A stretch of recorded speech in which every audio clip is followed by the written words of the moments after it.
नमस्कार, आप देख रहे हैं वीके न्यूज और मैं दुष्टूर उपाध्याय। देश में कोरोना के आंकड़े लगातार बढ़ते जा रहे हैं। ऐसे में केंद्र और राज्य सरकारों की ओर से लगातार अपील की जा रही है कि कोरोना के डंक से बचने के लिए सोशल डिस्टेंसिंग का पालन करें और सरकार ने जो गाइडलाइन जारी की है उन्हें फॉलो करें। इसके बावजूद भी कुछ लोगों को समझ नहीं आ रहा है। शायद उन्होंने कसम खा ली है कि उन्हें सरकार के बनाए हुए नियमों के खिलाफ ही चलना है, चाहे कोरोना उनकी जान ही क्यों ना ले ले। इसमें भी गौर करने वाली बात यह है कि अनपढ़ या गवार नहीं बल्कि पढ़े लिखे लोग भी जहालत का परिचय दे रहे हैं। दरअसल कोरोना के बढ़ते खतरे को देखते हुए भीड़ जुटाने की मनाही है, मगर ऐसे में भी मौलाना साद की राह पर चलते हुए सपा के सांसद शफीकुर रहमान ने बकरीद को लेकर ऐसी अजीबोगरीब मांग की है जो साबित करती है कि कोरोना का कतई भी डर नहीं है, उन्हें तो केवल और केवल त्योहार की ही फिक्र है। जी हाँ, शफीकुर रहमान इन मुश्किल हालातों में भी बकरीद पर मस्जिदों में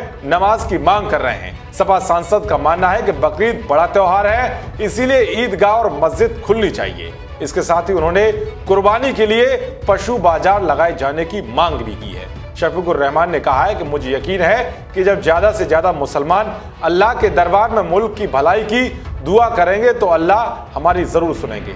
इसके बाद बीजेपी विधायक और फायर ब्रांड नेता संगीत सोम ने शफीकुर रहमान के बयान का करारा जवाब दिया है। संगीत सोम ने कहा है कि प्रदेश में उनकी खाला की सरकार नहीं है। जिस तरह आजम खान की ईद जेल में मनी है, उसी तरह उनकी भी बकरीद जेल में मनेगी।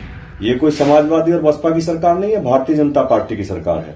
कानून के दायरे में रहना पड़ेगा, कानून के दायरे में नहीं रहेगा तो ईद जेल में बनेगी। जैसे आजम खान की जेल में बनी, उनकी भी जेल में बनेगी। उन्हें इस बात को ध्यान रखना चाहिए। तो ये किसने कह दिया है कि बकरीद पे बकरा काटेंगे? अरे साग आलू बना के भी त्योहार मनाया जा सकता है। इस कोरोना काल के संकट में जानवरों का काटना वैसे भी गलत है और जानवरों का मीट खाना गलत है। साग आलू खा के त्योहार बनाना चाहिए।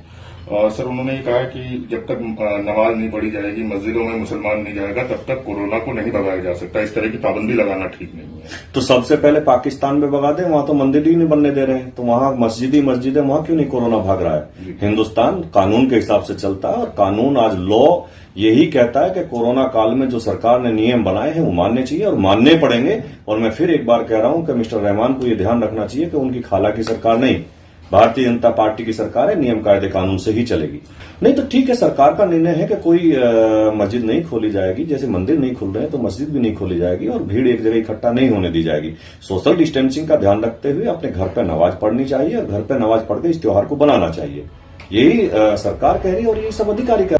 तो बकरीद पर बढ़ती सियासत के बीच कानपुर शहर के काजी आलम रजा नूरी ने कहा है कि बकरीद के मौके पर हर हाल में कुर्बानी होकर रहेगी, हमें इसकी छूट मिलनी चाहिए। उन्होंने कहा है कि हमें पूरी उम्मीद है कि प्रदेश सरकार और केंद्र सरकार बकरीद के मौके पर कुर्बानी की छूट देगी। मेरी मांग है कि जिस तरह बाकी बाजार लग रहे हैं उसी तरह भेड़ बकरों की बाजार भी लगाई जाए। बता दें कि हाल ही में देशव्यापी कोरोना संकट को देखते हुए हर साल सावन में शुरू होने वाली पवित्र कांवड़ यात्रा को योगी सरकार ने स्थगित कर दिया था। इसके अलावा कई और राज्यों की सरकारों ने भी यही फैसला लिया था, जिसके चलते देश के अलग अलग हिस्सों से आने वाले करोड़ों की संख्या में श्रद्धालु इस बार कांवड़ यात्रा में शामिल नहीं हो सके।